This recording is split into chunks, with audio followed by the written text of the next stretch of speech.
ce que nous sommes.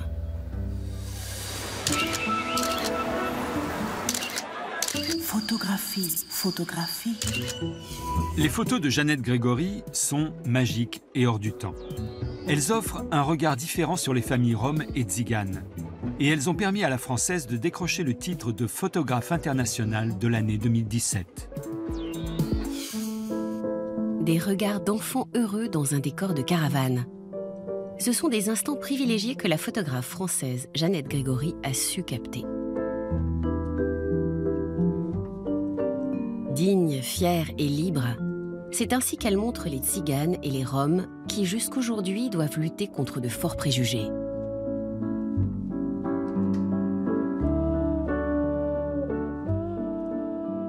Tous les préjugés sont bien représentés, que ce soit dans l'actualité, par les photos, par les reportages, je pense à plusieurs hommes politiques en France qui ont tenu des discours totalement dégradants.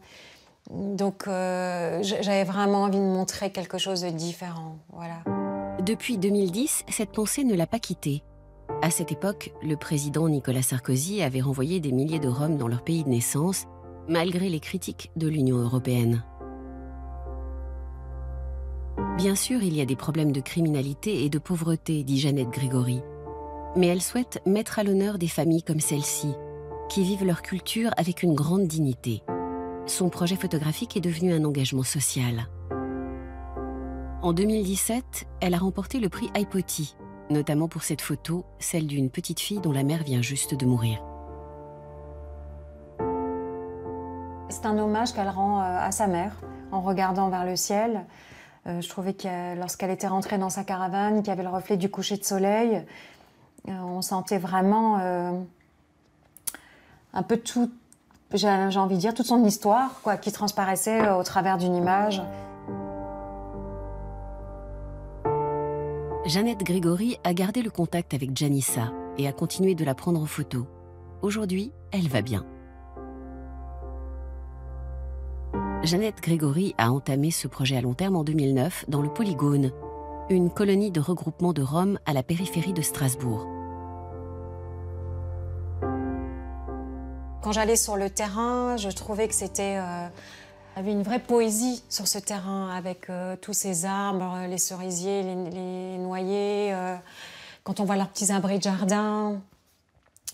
Donc il y avait vraiment une beauté. Il y a 3 ans, elle apprend que les maisons seront démolies. Ces photos montrent comment la ville de Strasbourg a redessiné le quartier. Ce que la minorité tzigane considère comme une destruction de son espace vital, la ville le voyait comme un projet social phare. Voici à quoi il ressemble aujourd'hui. Des maisons colorées et solides. Il y avait une intention sincère de vouloir intégrer la communauté tzigane. Mais les gens du voyage se montrent réticents. Ringo Weiss, qui est en fauteuil roulant à cause d'une malformation congénitale, est un peu le porte-parole de la communauté. Il veut expliquer pourquoi lui et beaucoup d'autres ont rejeté ces maisons pendant très longtemps. Le projet suscite toujours de l'incompréhension. Il fait confiance à Jeannette Grégory, qui a connu l'atmosphère particulière du campement.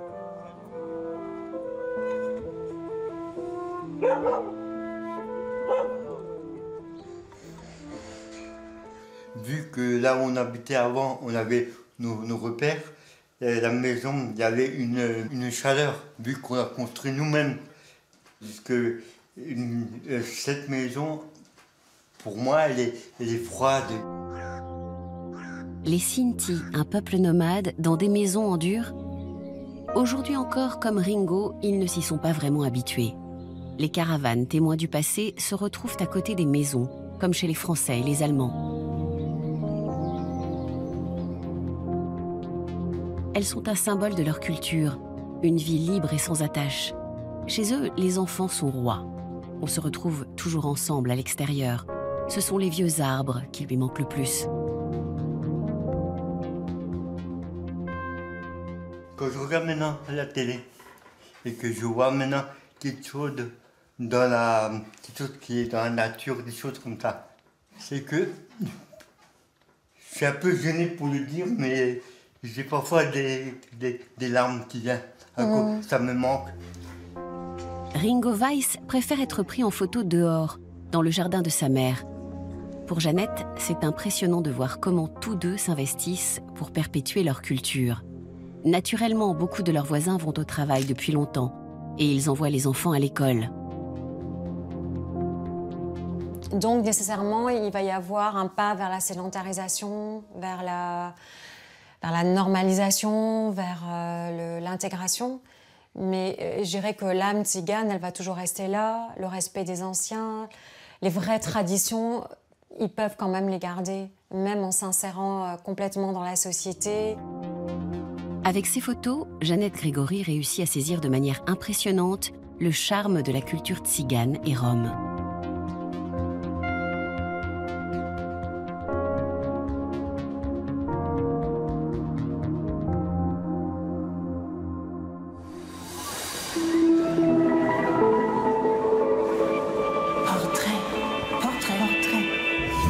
Margaret von Trotta a tourné son premier documentaire en 2018 sur un homme, Ingmar Bergman.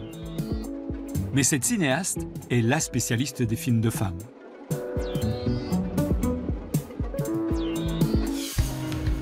Margaret von Trotta est la grande dame du cinéma allemand. Il y a 40 ans qu'elle fait des films et elle s'est imposée dans ce métier dominé par les hommes. Elle a surtout fait les portraits de femmes fortes et complexes. Et c'est ce qui a fait son succès. Hildegard von Bingen, les sœurs Henslin ou Hannah Arendt. Étant une femme, parvenir à faire des films à un moment où beaucoup d'entre elles ne pouvaient pas en faire m'a toujours donné le sentiment que je devais être la porte-parole d'autres femmes qui n'en avaient pas la possibilité. Au début des années 60, elle part pour Paris afin d'échapper à l'étroitesse de l'Allemagne d'après-guerre.